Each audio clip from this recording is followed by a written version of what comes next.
So, welcome everyone. Let's take a moment of silence before we start the reading for today and invoke Mother's and Sri Aurobindo's presence.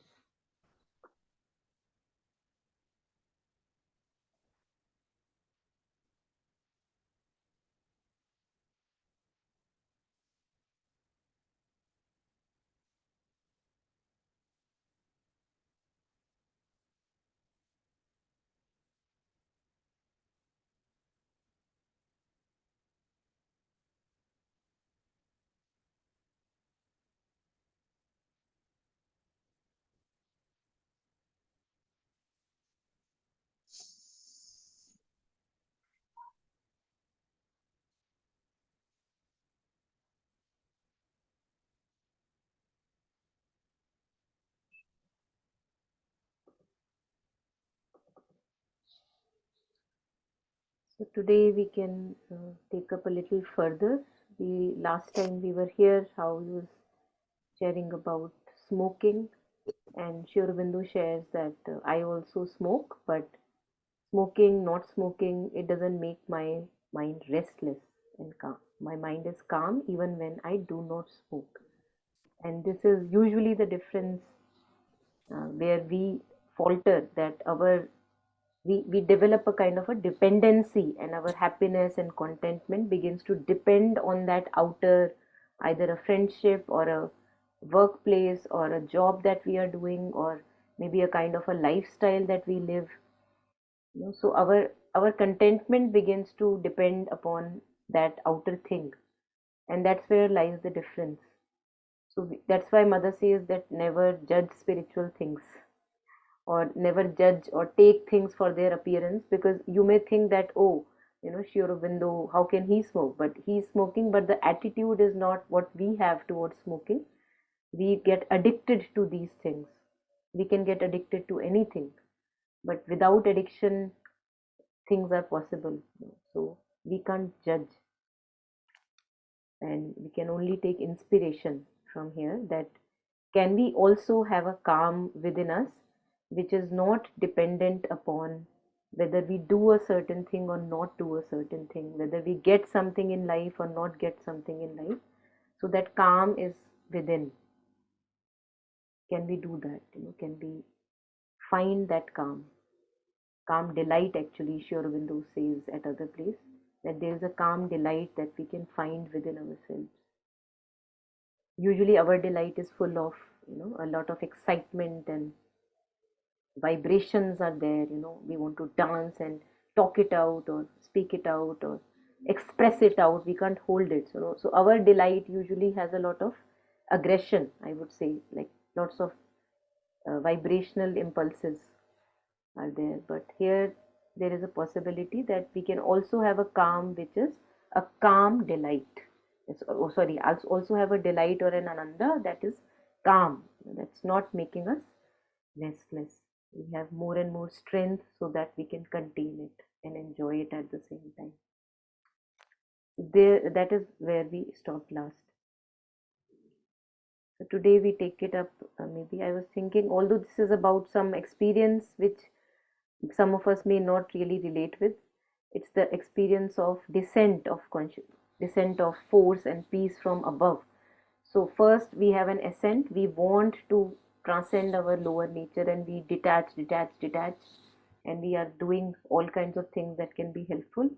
And then when the ascent is ripe enough, there is a descent, and that descent, Sri Aurobindo mentions in letters on yoga and many other places, and it's like something very concrete that can be felt viscerally in the body, and it brings the change in the lower nature. So here Pavitra talks about that descent. So although it may not resonate with some of us, but I thought even then we should just go through it, so we can, yeah, just go through it, that what are the possibilities. So would anyone want to read this page? Maybe we can read all of it at once. Yes. Hmm.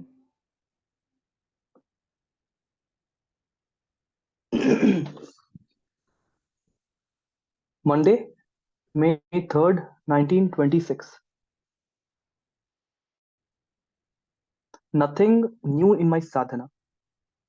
The mind does not fall quiet, although I feel the force descending into me. It is no longer, as at the outset, vibrating waves going straight to Mooladhara.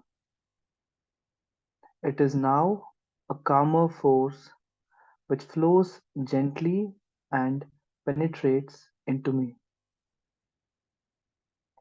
Where does this force come from? From above? If I may localize if I may localize it in space, I should speak of its origin as above the head. I try, besides, to unite with this force in this place. Where is your consciousness? In the head. At the top of the head?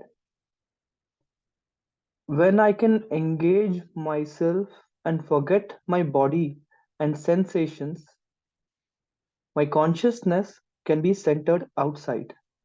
But this is extremely difficult for me. It is not necessary to forget one's body. If your consciousness were fixed in this place, you could continue to receive sense impressions, but you would look at them from this place. I would see them as outside myself, at least as different from the calm zone, which would be like an outer layer of your consciousness.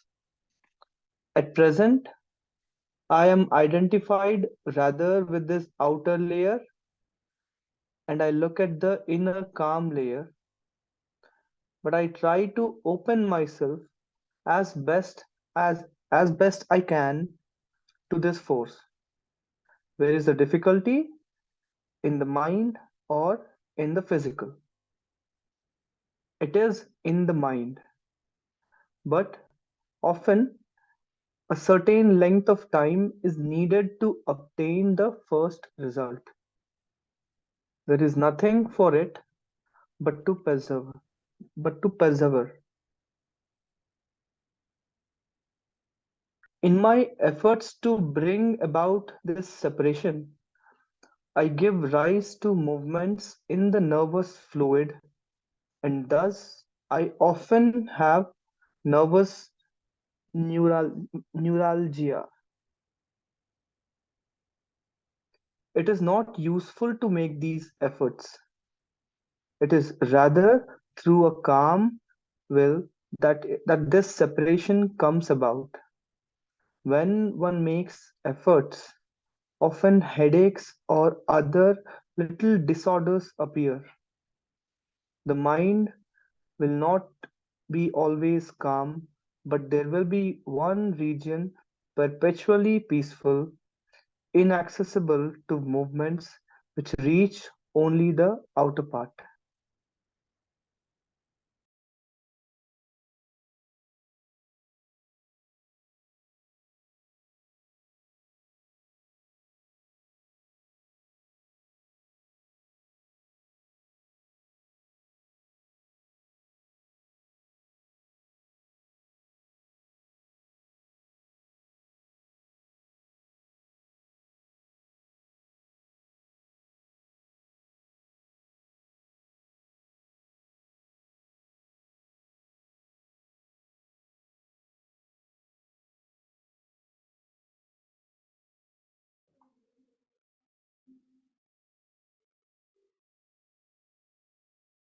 Yeah, if we place our attention long enough uh, above the head, with this we have discussed earlier also in some sessions. If we place it above the head, 3 4 inches above the head, outside the body, and wait persistently, we stay in that poise, then we can experience a little bit of descent, what he just shares here. that I experienced this descent entering from above. And as long as the readiness is there, we will see that the force flows down.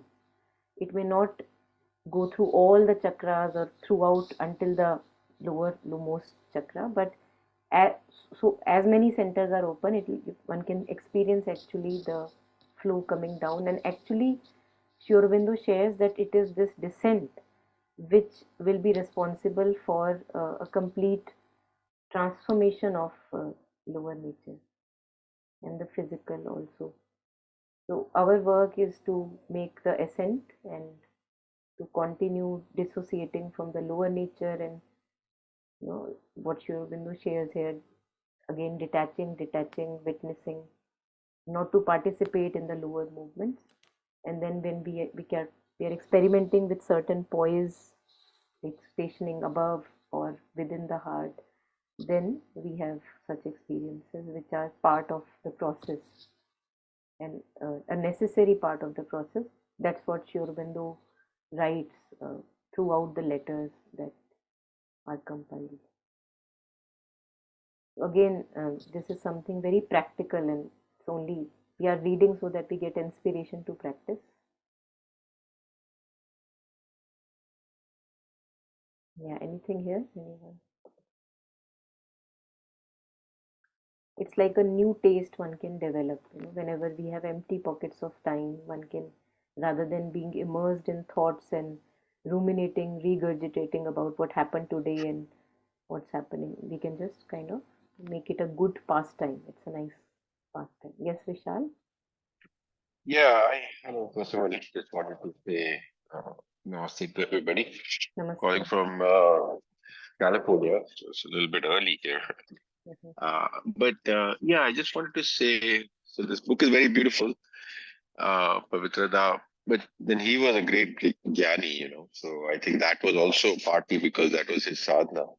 The one thing I would say is, I think opening from the above the head. I mean, Shobanda has also said heart is generally better. Uh, and you can do both, but the vital should be purified. And that for that, the heart is very important. I mean, maybe you all have already talked about it. Because otherwise, what happens is centers do start opening, and then it can really create a lot of turbulence. Plus, you can have all sorts of, issues arising from the ego. So, so I feel from that perspective, of course, there is a great beauty here, and you can certainly combine it. But if one can, I feel the one should practice through the heart uh, if it comes naturally, especially the concentration.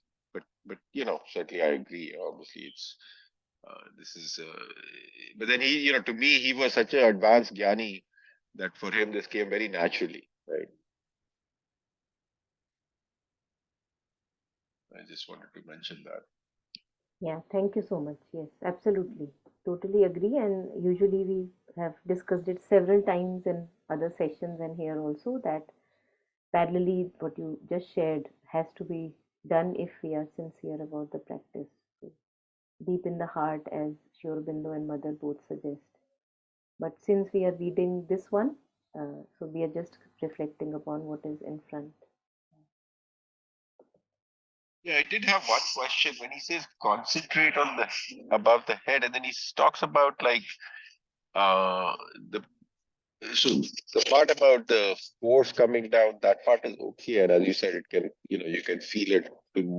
But then he says something about the peace. I don't know. Can we go back to that part where what does he write? I'm just curious. Like there's an envelope of some sort, right? I'm trying to read. Uh, this is Yeah, I think one other thing that, when he says he's trying to pull or something like that, then Shubhendu says should not do that. I think Mother also definitely cautions against pulling quite a lot, right? That is a issue I think sometimes we have. We make an effort, and I think that is a very beautiful thing. it is not useful to make the results so calm that the separation comes about. Virtually peaceful, inaccessible to movements which reach only. Yeah, can you explain this a little bit, Monica? The last paragraph, last sentence. Yeah, yeah.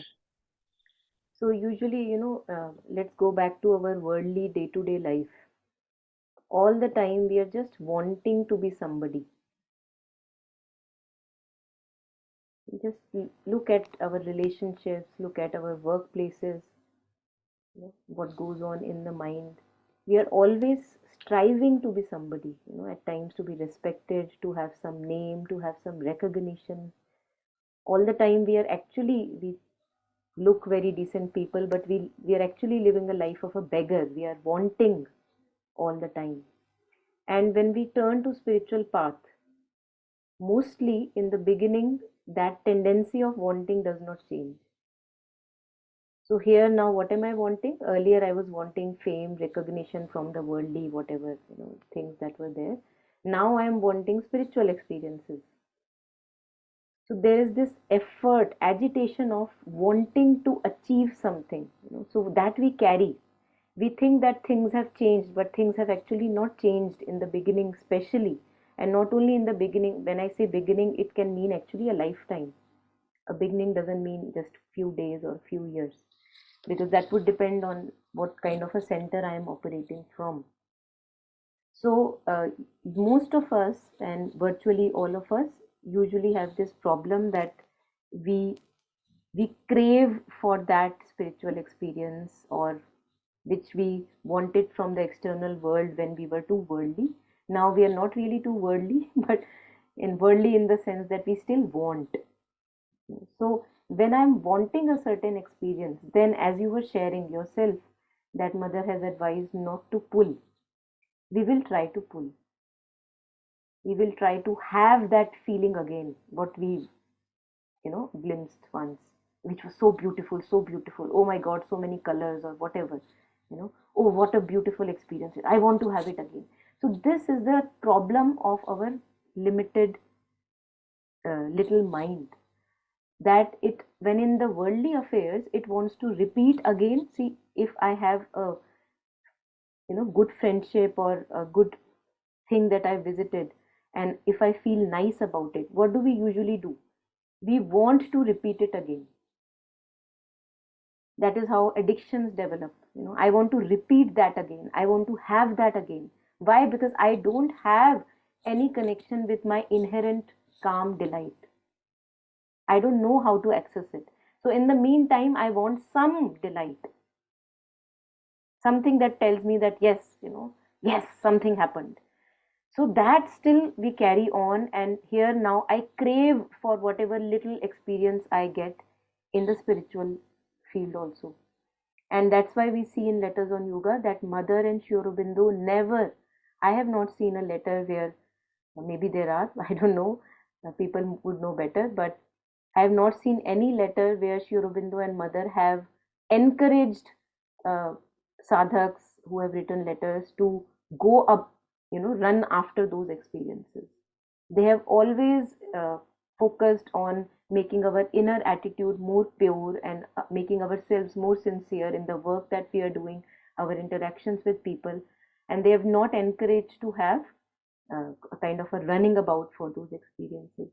So, this last paragraph that we are wondering about, to me, again, sharing what comes to me, we begin to make a lot of kind of effort, like, we begin again to have that worldly mind which strives, to become something. So that I feel that that's what it is hinting me, that it's not useful to make these efforts, कि कुछ हो जाए, जब कुछ हो जाएगा तभी मैं, I'll feel better, in that sense. So it is rather through a calm will. And it's not easy to have that calm inside our being. I think all of us may have that experience by now, that one needs a lot of reliance on the divine, and a lot of inner sadhana already, that all the energies are kind of settled within, and they are not running here and there and wanting to become something. So there is a calmness in the being. And even if you are making effort, It's a calm will. It is a will, but it's not an agitated will.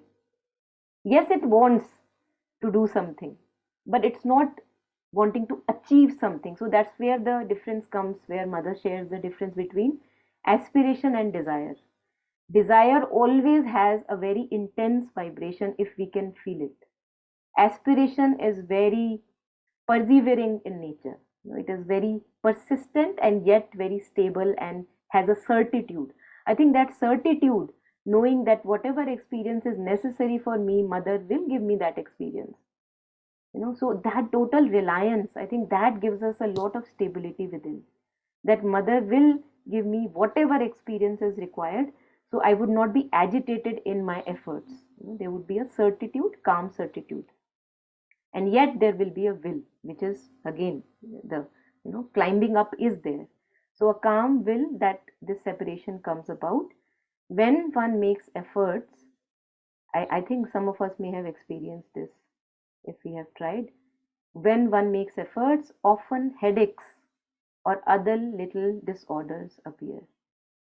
So if my contentment or my inner certitude becomes dependent on achieving that inner experience, then I disturb the harmony of the being. I may not be ready for it, but I'm striving for it. But again, I have to say that that doesn't mean that if inwardly, we focus and it doesn't mean that we don't make effort. So he says it's a calm will.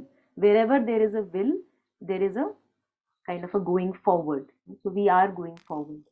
The mind will not be always calm, but there will be one region perpetually peaceful, inaccessible to movements which reach only the outer part.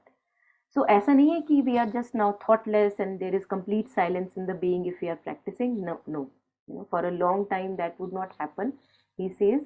But there is a calm region in the mind which is becoming more and more palpable and concrete. So the outer chatter may still go on, and one may still feel disturbed a little, but yet one can feel also parallelly this concrete calmness within the being. So if those of us who have experimented, I'm sure we must have through our own experience glimpse of such a movement where a little bit of movement is there, you're a little bit of disturbance is also there, but since you're not following those dictates, you're just kind of there, you are there, but you are not wanting anything from those dictates or thoughts or chatter. Then there also is this calmness, this witnessing calmness, which is more and more palpable and concrete. And after that dark cloud passes, we have again this uh, harmony within the being resolved. So that's what comes to me when I go through this. Thank you. Very nice. Yeah, I felt, yeah, that I think you said about the aspiration. You know, I feel that is a key point, that the agitation, if it is there, it's not based on peace. Shivan just talked about peace so much. That is a very true thing. So also, I think there's a little bit of sweetness in that, to your point. That aspiration is something that was quiet flame, right? I think that's a beautiful way to put it. But there is a difference in those two vibrations. One has a certain agitation in it. The other is very peaceful. So, thank you. Yeah, thank you. Anybody else? Anything here?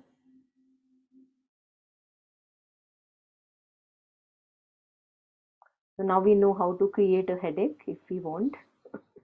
Make effort, put effort. So when one makes efforts, often headaches or other little disorders appear. So if we want to make an excuse that, oh, I have a headache, I can't come, we can put some effort, and here we have. Yeah. So we can go ahead if not anything at the moment.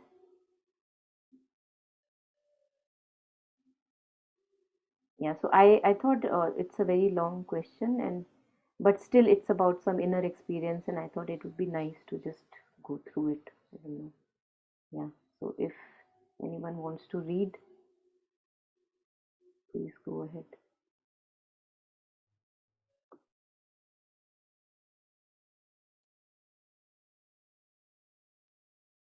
Monday, May 10th, 1926.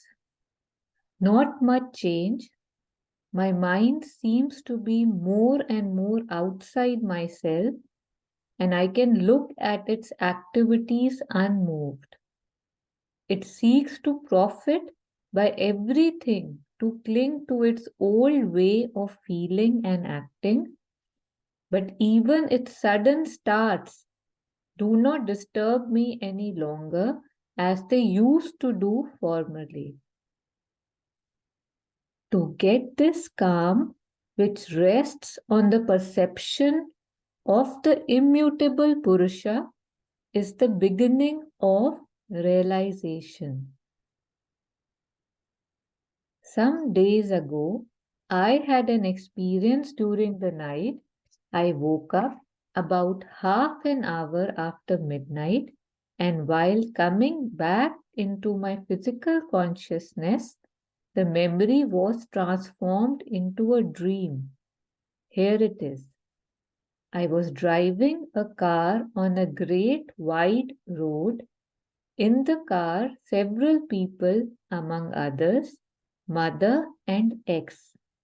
It was mother who was directing me past ambushes with which the road was sown. Carriages passing in all directions, men ambushed to fire at us.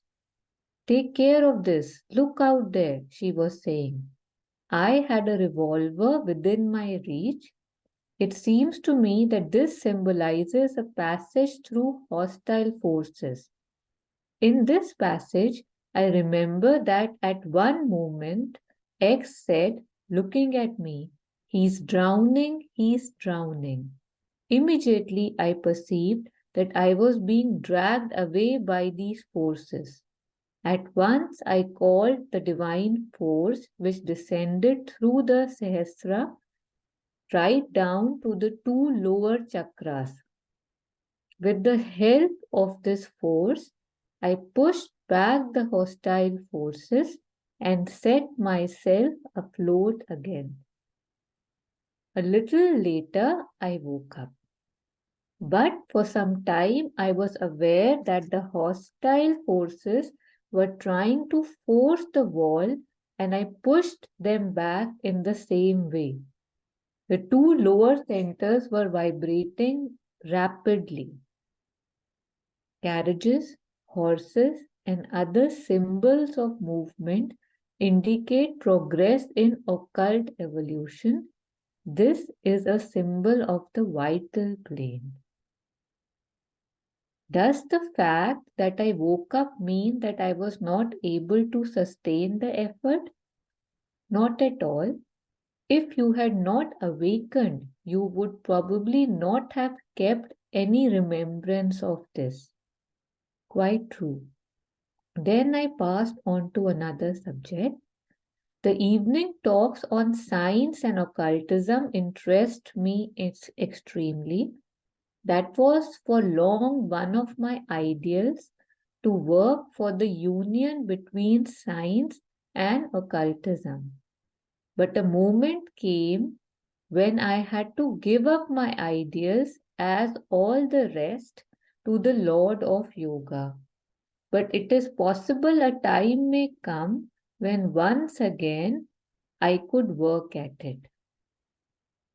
Indeed, in yoga, one must give up everything, all ideals, even as all desires. A moment comes when what is true in the being, what is not mental but deeper, and which must be used by the divine. The moment comes when this is awakened. This happens when the force descends into the physical plane. What was mental or vital is rejected, but the true forms of action continue.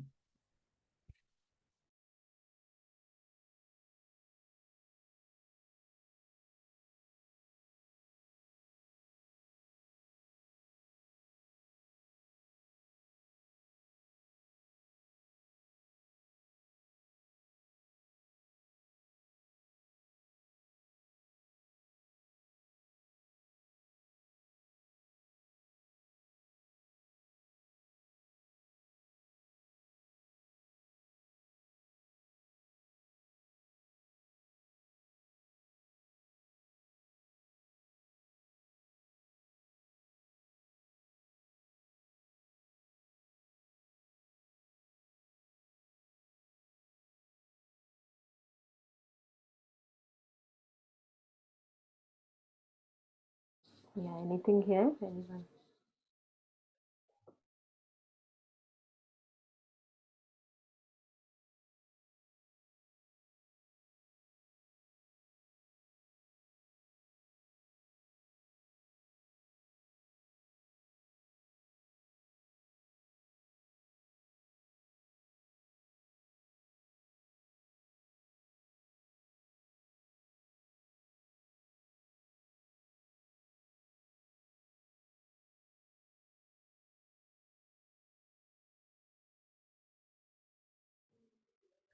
I think this is very beautiful because we forget all the time. We are lost in a lot of perceptions. We are perceiving a lot of things, but we often forget to have a perception of this immutable Purusha in the background. So, which we have read earlier, represents also partly this witnessing Purusha, the witnessing aspects in us, the consciousness which is looking at the thought and knows the content of the thought, content of mood, the feeling. So, how this consciousness, which is behind everything that we perceive, we often don't turn our sight to that. All the time, we are busy with the content of consciousness, the content of thoughts, the content of feelings, the content of all the storylines in the head. But we rarely, and if it comes through practice, that again and again we become self aware, like aware of this awareness within us, just this awareness of this presence of this witnessing aspect within us, which again we have read through many letters earlier, and we have seen that conversations earlier, and we see that again and again Sri Aurobindo stresses upon this aspect, that become available to that witnessing consciousness present.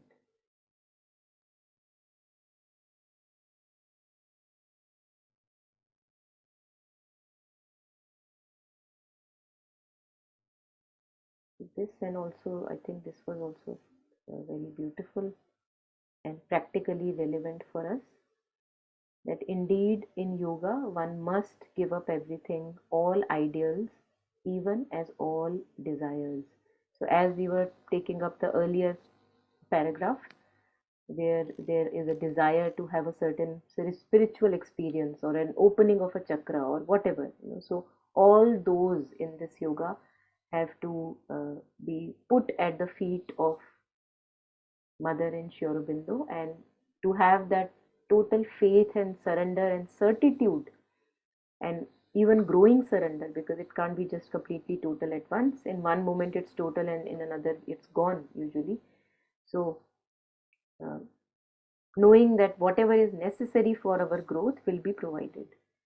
So when we have slowly that certitude in us for mother and Sri Aurobindo, then I think then we can rest. We can just enjoy loving Sri Aurobindo and mother, and enjoying their words, and getting uplifted by all the words that we read, the books that we read, remaining in their consciousness. I think that is enough. Then why would one uh, still have more and more spiritual ambitions and desires? And I feel that if we are still having lots of spiritual ambitions or desires, it means that that inner communion with the divine is not really giving us that nectar or the joy. So that we have to cultivate, because once we cultivate it, the joy or the delight begins to come from that inner communion, and then it's not a big deal to give up all the other things that are mentioned here.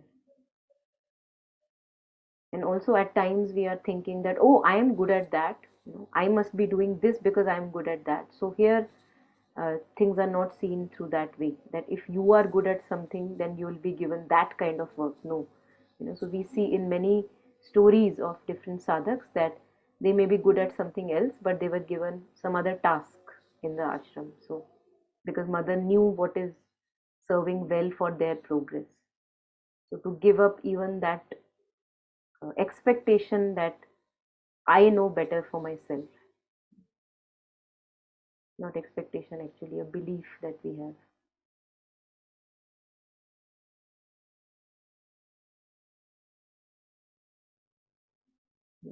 So anything here? Anyone?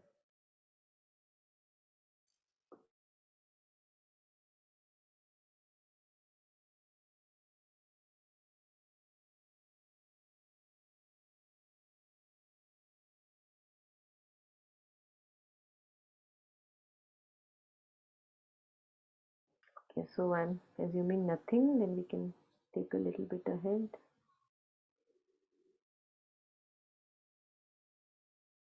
Oh, this is interesting. Something like a jelly.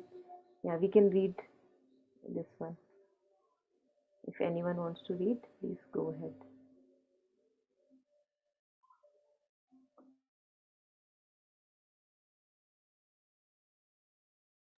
Yeah, I can again do this. Monday, May 17th, 1926. This week was a little better than the former ones. The mind and vital were more submissive and the meditation more easy, but nothing new or particular. At times, when the mind is quite calm, it gives me the feeling of transparency like a jelly. A jelly? That is the word which best expresses what I mean.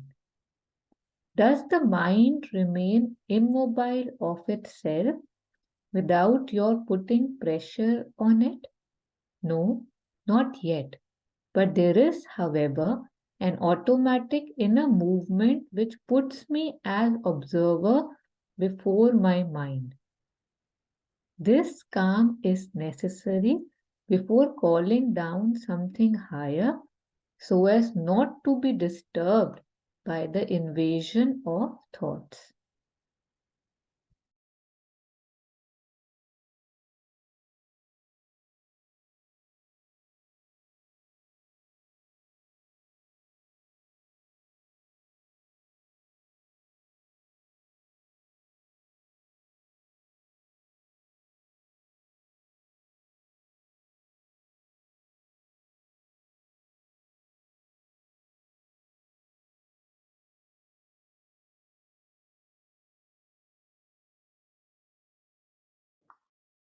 So this is very interesting because somewhere at other places also in Letters on Yoga, Sri Aurobindo shares that uh, how before the descent of force, what we need is descent of peace. And he says that if descent of force is happening, it means the descent of calm and peace has already to a certain degree happened. So I relate this with that how if I'm imagine that there is this flow of a river like a Ganga, humongous flow, and if I'm holding a plastic cup, how much of a flow can it handle? It will just be swept away with that flow. But if something rock solid, like really very solid thing is there, then it can contain that flow. So that immutability, that peace and calm before one calls down something higher. Sri Aurobindo mentions it at other places also, that descent of force comes after a descent of peace. So as if the container is becoming ready to receive the pouring. Otherwise, it cannot contain the pouring.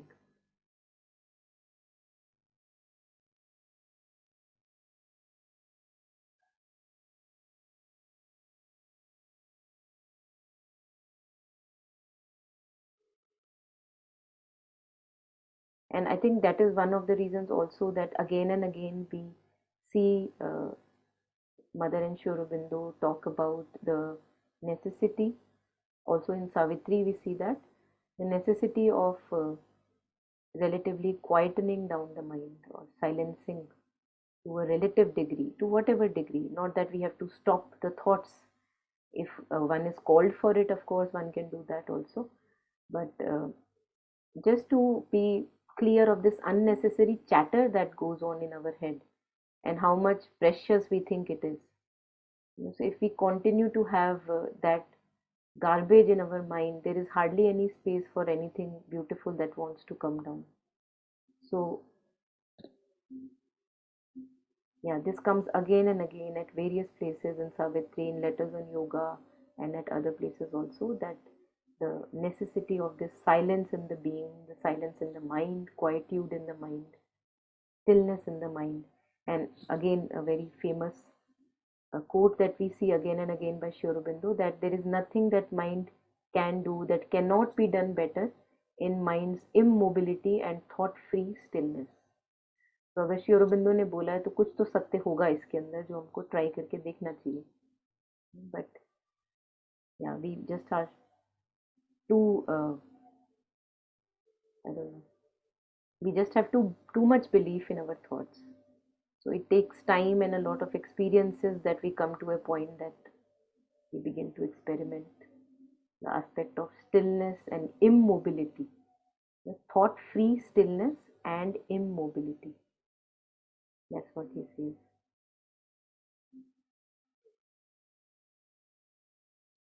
Can you talk about the difference between peace and calm? Actually, I would not Interesting. be, yeah, it's better that we take up right away words of Mother and Sri Aurobindo on peace and calm. They have mentioned the difference between peace, calm, quietude. I think it would be better to take up their words itself. I may not be able to find it right away. I don't know where it is. One can find it in incarnate world. But I remember that Mother has somewhere differentiated. Um, let's see if we can try to find it.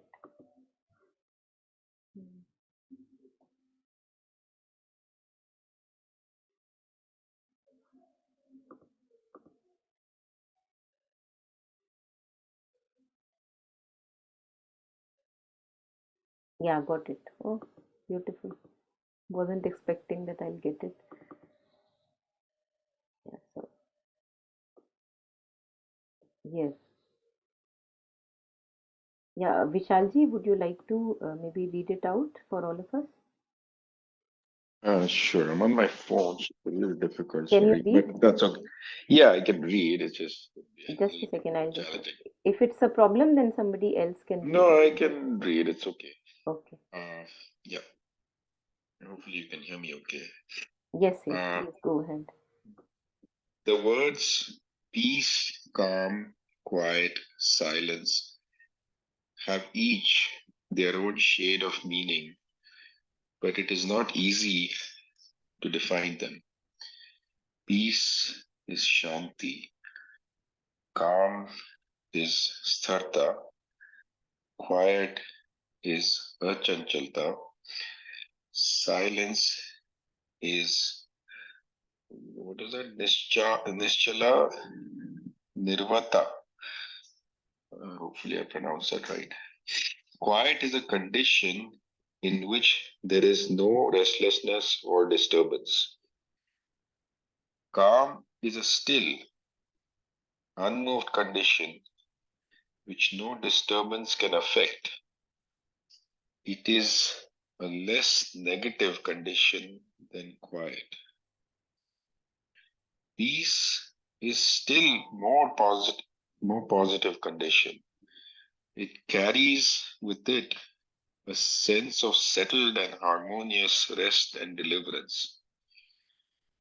Silence is a state in which either there is no movement of the mind or vital, or else a great stillness which no surface movement can pierce or alter.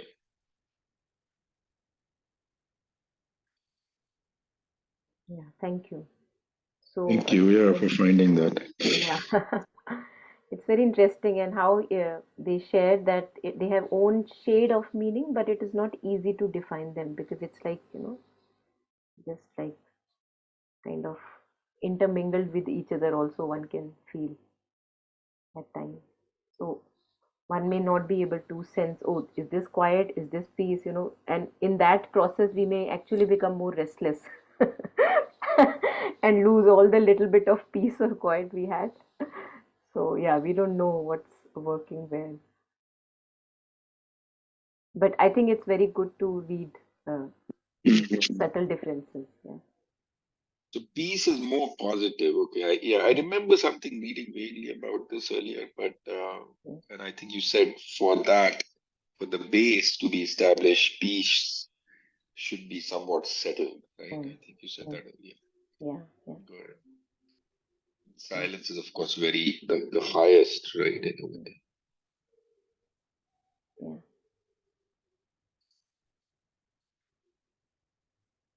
So when Pavitra talks about that he's still seeing the chatter, that is not a silence, then, right? Would I read? Is that fair to say? There is a peace. It's something positive and settled, but you because here is the mother is written or Shabad is written. There is no movement of the mind or vital, right? In the last one. Yeah, I won't know what Pavitra I know, I experience. know. I don't even know That's what true. I experience is quiet or peace or I silence. So know. how can I comment? Yeah, I would not know. Yeah, Yeah, but I think maybe you can no, reflect upon what Sri Aurobindo himself has shared, and some insight will come. Yeah. yeah. Yes. I was thinking about something that in many of the yogas, I don't know, I think, obviously we are devoted to mind, even though, but, uh, there's a lot of emphasis on like kriyas, and I used to always think, like, I mean, our path, sunlit path is so different, uh, and so simple in that sense. But I guess, because there are different paths, as we know, that emphasis was basically to do exactly what you said, which is to lay the foundation in the Aadhaar, right? I remember reading this book. Many of you may have read it, Autobiography of a Yogi, and I think his guru or some I think tells him that I could give you the real, but the force is so large that it's like you're like a small little 2-watt bulb or something like that, and you try to hold a megaton of energy, you just will get destroyed. So, and I think Mother has also said something similar along those lines. So, but they do it in a different way, and obviously the path we have is it is more beautiful in the sense like it is something very naturally that can come to the being. I think that's, but it sometimes I find it good to draw parallels. Okay, that there is a separate way, and it's fine. Whoever is going that direction. Uh, but essentially, they are trying to achieve the same thing, maybe using a different method. Right? Yeah, yeah. I think this Sri Aurobindo reconciles all these different paths for us in the synthesis of yoga. He places everything at its proper place. Raj Yoga, Hatha Yoga, all the things that we wonder about. So it's very interesting. And as you were sharing, that each of these specific streams of yoga have their proper place. They have served and still are serving whatever little, this piece in the puzzle that they are bound to serve. So again, nothing is higher or lower, as we ourselves have such a narrow outlook that we can't comment on it. But whatever suits our natural inclinations, whatever path resonates with us and uplifts us and benefits us and moves us forward, I think that we have to make use of. So yeah, I think all of these different streams have their own benefits, and why not to utilize all these benefits when they are there. So oh sorry, not this. So I think we can maybe stop here today. A good amount of reflection for us to take away, and whatever we have read, we can see what to practice, what to leave. At least we have an inspiration in front of us.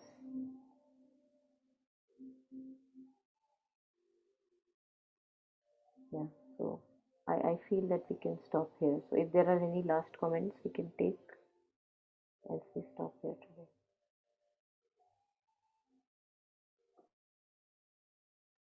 I have a question. I mean, I think, hopefully it benefits others also, but, in our own center here, we try to make it, and I'm sure everybody does that, to make it more. So this thing that we keep, everybody talks about, right? This separation.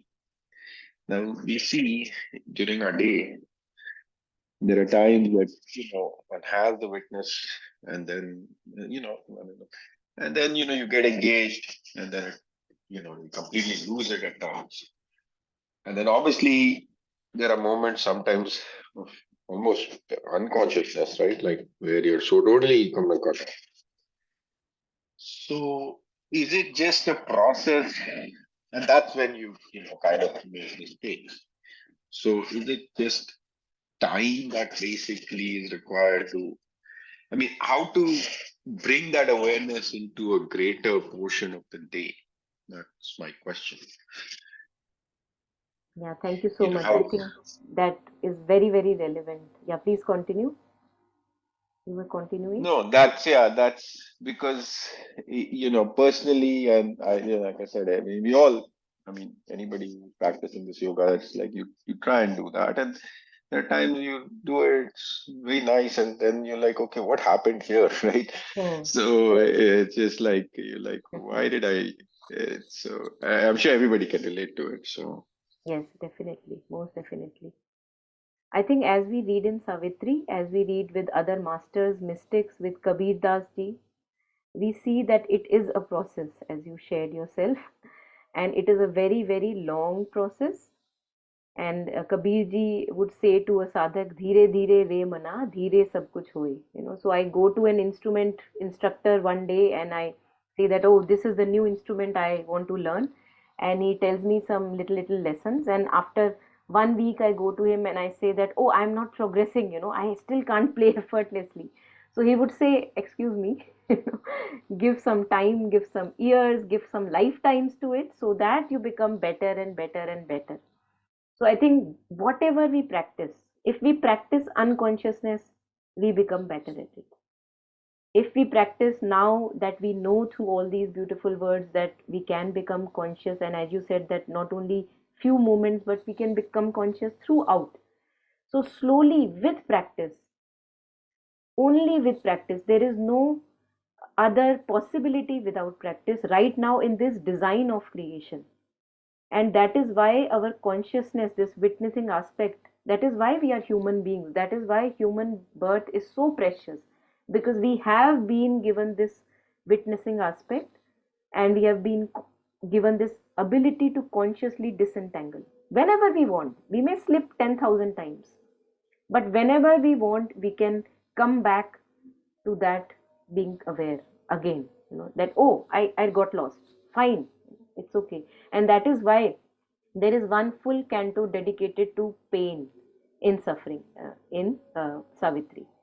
Because we slip, because I don't stop on red lights, that's why I have a chalan.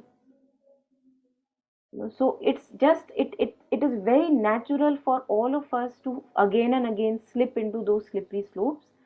But why is it natural? Because the journey is from unconsciousness to consciousness. The design is such. So for a long time, that unconsciousness prevails. Its kingdom is kind of ruling. And in those unconscious moments, we repeat our old acts. This is what Sri Aurobindo says in Savitri. In unremembering hour, repeat its old acts, something like that. So we see that we slip into slippery slopes, we begin to think those old thoughts again. Sri Aurobindo says in God's labor, every enemy slain revives again. you know so we have to again and again fight this battle. It's a long battle, all of us are aware. Not only one lifetime, how many lifetimes we don't know, but once we develop a taste for it, once we begin to have joy in it, that no, nothing doing on earth, even if I die today and have to get a rebirth, I would again do the same effort. Why? Because I'm in love with this effort. It is the psychic being which loves this effort, because that is how it plunged down into this darkness and said that I am the one. I will transmute darkness to light. कहाँ है darkness, दिखाओ। तो हम फिर जा जाके darkness ढूंढेंगे कि कहाँ है, दिखाओ, क्योंकि हमारा काम ही यही है, सबका, हम सबका काम यही है. So not to be bogged down at all by these moments of unconsciousness, knowing that they will be there, knowing that I will slip, all of us slip, but at the same moment, I also have a choice all the time to come back. So mother says about meditation, I thought this would resonate very well. Mother says that it's not, let me just exactly read what she shares. I think that resonates here. She shares that, yeah, is not an increasing effort of meditation needed? Somebody asks. And is it not true that the more hours you meditate, the greater progress you make? So she shares, the number of hours spent in meditation is no proof of spiritual progress. It is a proof of your progress when you no longer have to make effort to meditate. So we develop a new taste of remaining aware.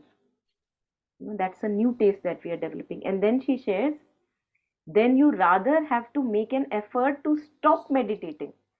So it becomes more and more difficult to become unconscious. Slowly with practice Beautiful. that helps. And then she continues, last line, she shares, it becomes difficult to stop meditation, difficult to stop thinking of the divine, difficult to come down to the ordinary consciousness. So slowly, I'm sure we will all reach there. That it becomes difficult to be unconscious. So we Lovely. develop a Thank you. new taste. Yeah. Thank you. Thank you for the sharing and question.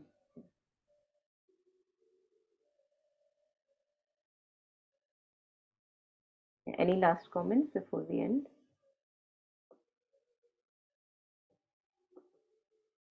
Okay, so we'll end here, sharing and dedicating the merit with all the innumerable sentient beings who suffer like we suffer, who are trying hard like we are trying hard. May all of us be truly well and truly happy and content within. May we not suffer. All the causes of suffering be taken away from each one of us. And may we have access to the true happiness within.